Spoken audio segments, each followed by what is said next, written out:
ini kelas TBK kan? Iya. Iya ya.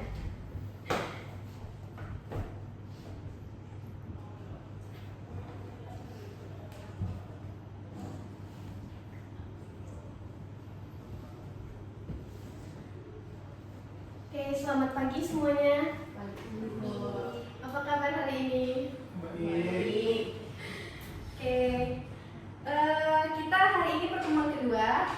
Nah, sebelum kita lanjut ke memulai pembelajaran kita hari ini, marilah kita berdoa. Berdoa mulai. Berdoa selesai. Oke, mata kuliah kita teknologi bahan konstruksi. Seperti yang kita minggu lalu jelaskan, di pertemuan pertama kita membahas pengantar teknologi bahan konstruksi. Oke, nah di materinya minggu kemarin kita sudah menjelaskan tentang perkuliahan, RPS, sistem penilaian, kemudian peran dan klasifikasi material dalam teknik sipil, kemudian yang ketiga kita belajar pengantar perilaku material dan pentingnya pemahaman karakteristik di bahan. Oke. Nah, ini sedikit kita kembali ke minggu lalu bahwa mata kuliah kita itu bobotnya 2 SKS dan kita di semester 3 dengan jumlah pertemuan kita nanti 16 kali, 14 kali kuliah dan 1 tes tambah UAS. Nah, durasi per pertemuan kita ada 100 menit. Nah, ini deskripsi singkat mata kuliah. Kemudian mata kuliah kita akan kita lanjutkan ke struktur bertang bertulang 1, struktur baja 1 dan baja 2, kemudian struktur kayu dan bambu yang merupakan mata kuliah pilihan. Nah, minggu lalu juga sudah dijelaskan RPS kita untuk tugas CPL dan CPMK-nya. Nah, di pertemuan awal-awal ini kita akan fokus di CPMK pertama, yaitu mahasiswa mampu menjelaskan karakteristik material beton dan peranannya dalam konstruksi. Nanti CPMK kedua itu kita merancang komposisi atau mix design dari beton.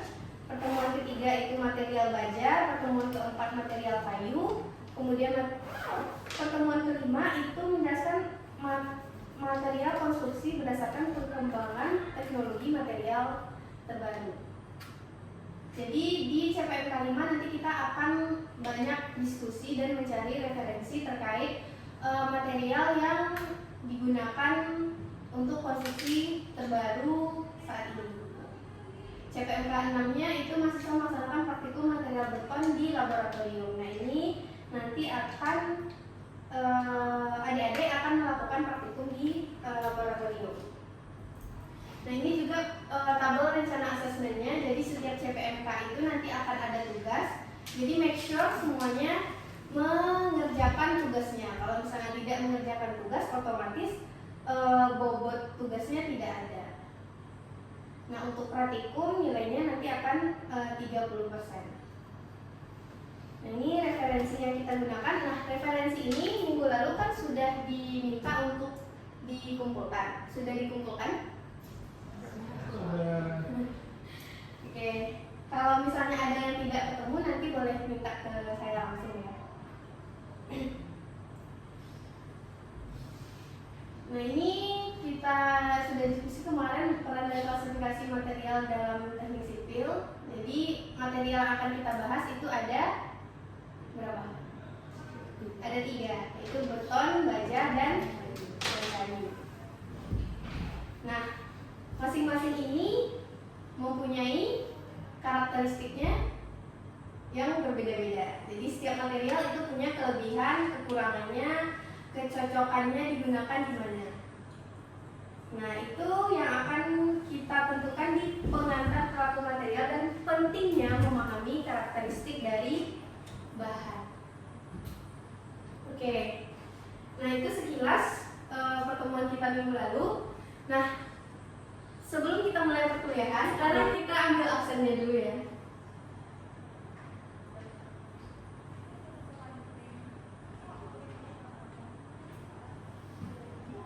Ada yang tidak hadir? Ranja mana? Mami aja sakit Bu. Sakit apa? Demam Bu. Oh iya. Sip. Hadir semua kan ya selain Manija ya? Hadir semua. Iya. Oke, sekarang kita masuk ke pertemuan kedua. Masing-masing kita kan punya RPS ya. Jadi saya harap sebelum kita memulai perkuliahan setiap harinya, adik-adik tuh sudah membaca rencana perkuliahan kita hari ini. Nah, ini materi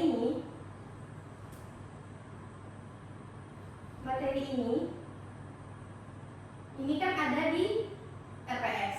Nah, jadi ketika pertemuan kedua harus dipelajari kira-kira yang pertama itu jenis dan karakteristik agregat. Jadi coba dibaca di referensinya yang misalnya terkait dengan agregat. Kemudian sifat air dalam pencampuran beton dan kriteria dan kualitasnya. Kemudian pengaruh agregat dan air terhadap workability dan kekuatan.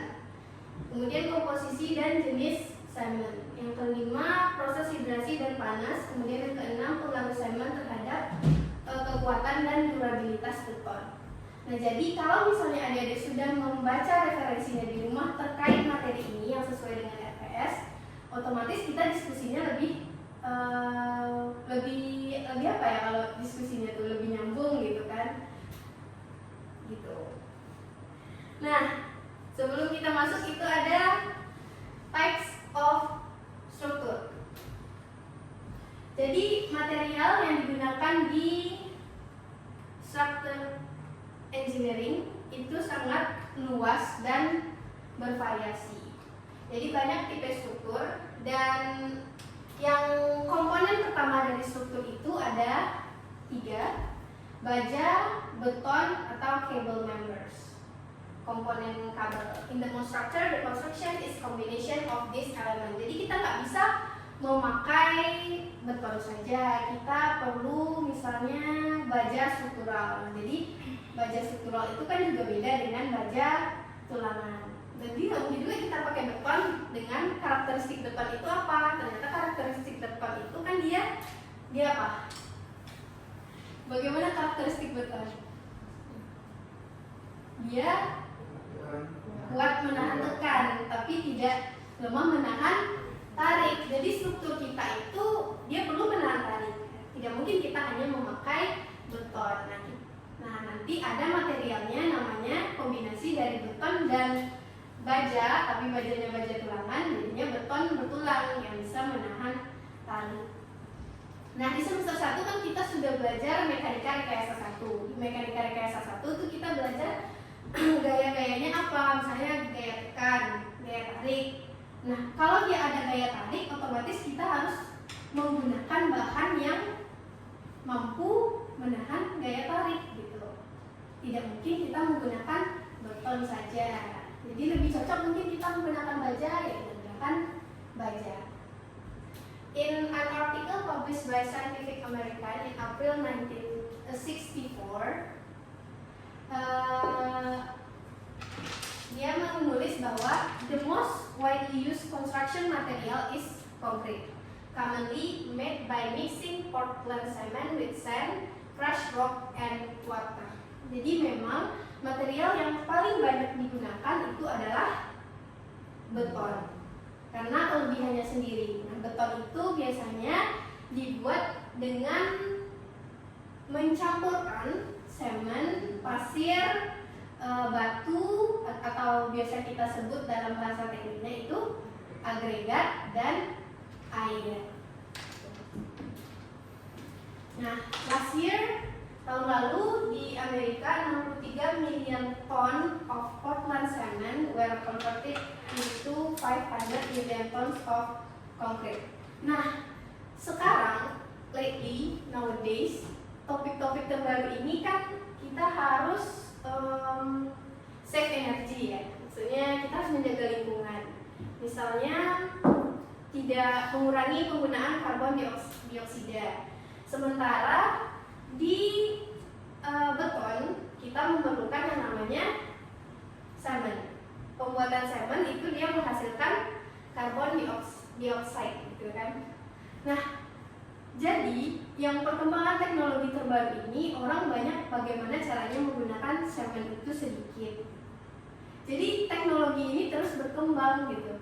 Dia ada yang menggunakan bakteri, jadi bakteri yang dimasukkan ke dalam betonnya sebagai pengganti semennya, atau agregatnya yang diganti menjadi apa biasanya kalau pengganti batu?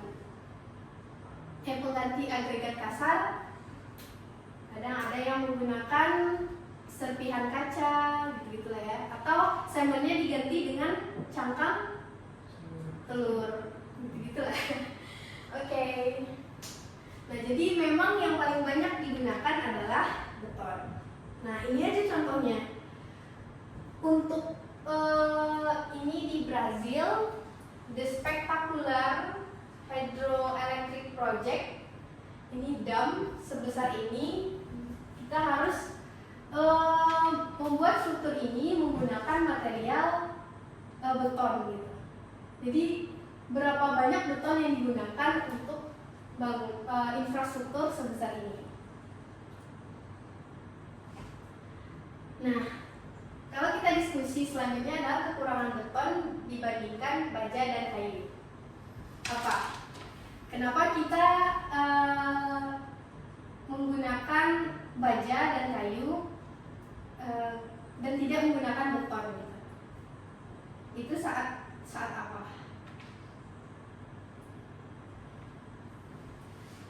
Coba Wafik. Apa saja kekurangan beton, Wafik? Beton tidak tahan gerakan. Iya. Kemudian Memerlukan medis untuk dalam pembakarnya. oh iya, betul. Itu ya. Jadi dia kekuatan tariknya lemah, kemudian dia memerlukan backisting. Nah, yang paling kurang misalnya kalau kita ingin membuat strukturnya ringan, struktur beton ini dia berat, jadi masanya juga nanti besar. Tuh, kalau di pelajaran lanjutan, kalau misalnya kita belajar beton bertulang dan rekayasa gempa, nanti kalau misalnya strukturnya itu berat, ketika ada beban gempa, dia kan akan menjadi lebih rawan ya terhadap misalnya gerakan tanah karena strukturnya berat. Jadi volume-volumenya itu juga ditentukan. Nah, ini berubahnya volume sejalan dengan waktu, adanya susut dan rangka. Jadi beton segar yang kelihatannya dari luar oke saja, ternyata dalam penambahan waktu dia juga mengalami penyusutan dan rangka.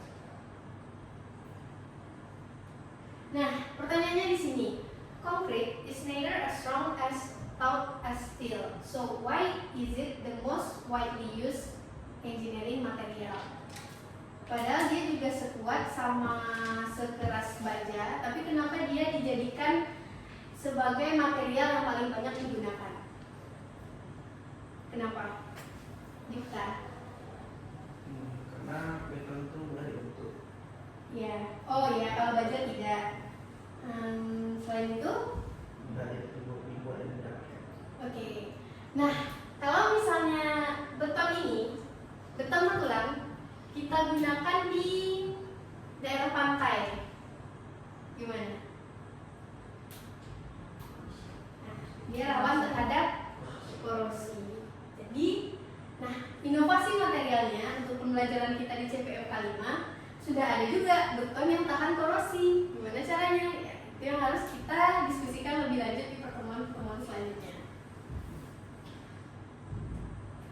Oke, nah ini ada kelebihan beton dibandingkan baja dan kayu. Concrete possesses excellent resistance to water. Jadi dia daripada kita menggunakan baja struktural, lebih baik kita menggunakan beton karena dia tahan terhadap air. Kemudian concrete is usually cheapest and most readily available material on the job. Jadi dia paling murah, kemudian juga mudah untuk pengadaannya di dalam pekerjaan. Kemudian yang ketiga, that is with which structural concrete elements can be formed into variety of shape and size. Jadi tergantung apanya. Kalau yang nomor 3 ini, kalau misalnya dia bisa dibentuk dalam beragam bentuk dan ukuran, berarti nanti ini tergantung cetakannya. Kemudian concrete structure require much less maintenance, jadi dia tidak memerlukan perawatan yang banyak. Kalau baja misalnya dia tiap tahun harus dicat ulang gitu. Yang kelima dia itu adalah fire resistance, tahan terhadap api. Nah, yang keenam, resistance to cyclic loading. Cyclic loading itu kalau kita gambarkan proses pembebanan, itu misalnya kalau pembebanan satu arah biasanya kayak ini. Nah, beda dengan cyclic loading. Kalau cyclic loading berarti dari sini, dari yang biasa sini, dia tahan ke sini dengan pembebanan berulang. Itu yang cyclic loading. Tapi sebenarnya cyclic loading ini di baja pun dia lebih bagus cyclic loadingnya daripada beton. Nah, ini contoh strukturnya juga. Nah, coba Tria jelaskan yang bagian ini. Jelasnya gimana, Bu? Ya, Pasta semen itu terdiri dari semen dan air, Bu. Terus ada mortar. Mortar itu terdiri dari semen, agregat halus, dan air. Nah, ada juga beton. Beton itu terdiri dari semen, agregat kasar, agregat halus, dan air. Dan ada beton mutu tinggi itu terdiri dari semen, agregat kasar, agregat halus, air, dan bahan tambahan. Nah, bahan tambahan ini ada admixture atau additive. Ini adalah material selain semen, agregat, dan air yang ditambahkan sebelum atau pada saat pencampuran beton yang bertujuan untuk mengubah sifat-sifat tertentu dari beton. Oke, bagus. Tria sangat bagus menjelaskan bahwa kalau pasta itu ada semen plus air. Nah, biasanya pasta ini kita gunakan saat apa? Iya, pengacian ya. Kalau misalnya mortar, semen, agregat halus plus air digunakan saat apa? Proses apa? Kan kalau di bangunan yang sederhana kita pasang batanya, bata nanti kita plaster pakai semen, kemudian di luarnya kita apakan? Setelah bata itu berdiri, kita plaster. Ketika kita plaster dia pakai mortar. Setelah plaster kita aci, pakai pasta semen plus air gitu. Nah, kalau yang beton itu adalah semen, agregat kasar, agregat halus plus air. Nah, kalau misalnya semen plus air, semen agregat halus plus air, itu dia tidak bisa menahan beban. Sementara beton dia mempunyai kapasitas untuk menahan beban. Kira-kira kenapa? Karena ada agregat kasar di sana. Jadi yang berfungsi untuk menahan beban itu adalah agregat kasar. Oke, selanjutnya ini komposisi beton secara umum. Semennya itu 7-15%, agregat halusnya 24-30%, agregat kasarnya 31-50%, airnya 14-21%. Itu special editionnya bahan tambahan itu biasanya 0,5-8%. Nah, rough mixture ini adukan yang biasanya digunakan itu 1:2:4. Nah, seperti perjanjian kita di awal bahwa kita setiap pertemuan kita akan diskusi, jadi kita akan bagi per kelompok. Nah, nanti tolong dikirimkan nama-nama per kelompoknya. Jadi nanti presentasinya mungkin akan mendadak, jadi langsung aja presentasi gitu. Tapi kirimkan dulu nama kelompoknya. Nah, untuk pertemuan sekarang mungkin sampai di sini. Ada pertanyaan? Kalau tidak ada, kita cukupkan perkuliahan kita hari ini. Wabillahi taufiq wal hidayah. Assalamualaikum warahmatullahi wabarakatuh.